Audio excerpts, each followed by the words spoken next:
now. Let's have a look at some specifics of what we can do.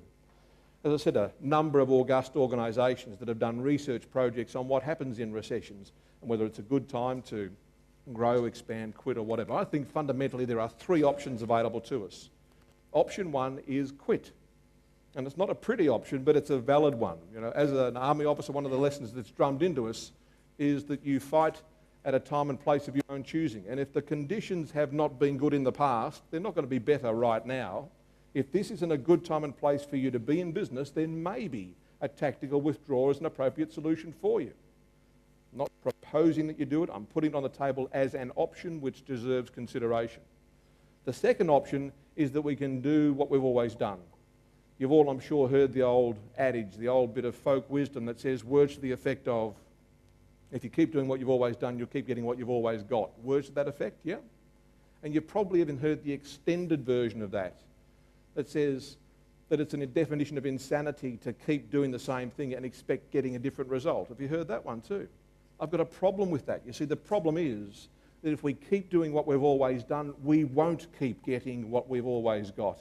In this next period of time, 2 to 5 years, the things that used to be sufficient will not be. We will get diminished results. So we can't really keep doing what we've always done and reasonably expect to keep getting what we've always got. Which leads us, of course, with the third option, and that is to get bigger, get better. Not necessarily bigger in terms of size, but bigger in terms of thinking.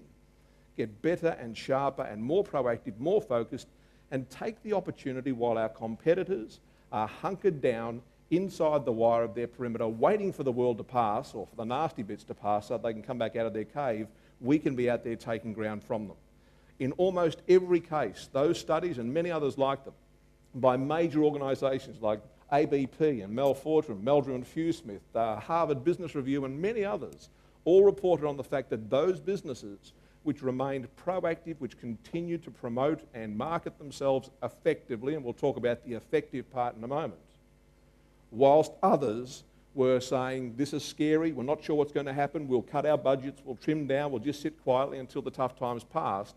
In almost every case, those businesses reported massive improvements in profitability both during the recession and also in the period afterwards, primarily because the smaller businesses hunkered down. The underlying reason is that the competitors, especially smaller marginal ones, are less willing or able to defend themselves.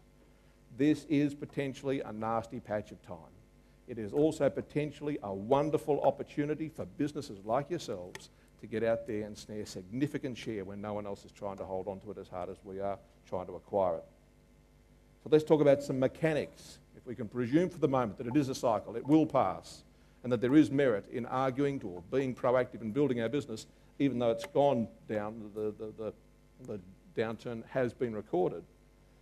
Let's look at the mechanics of building over this period of time and into the future.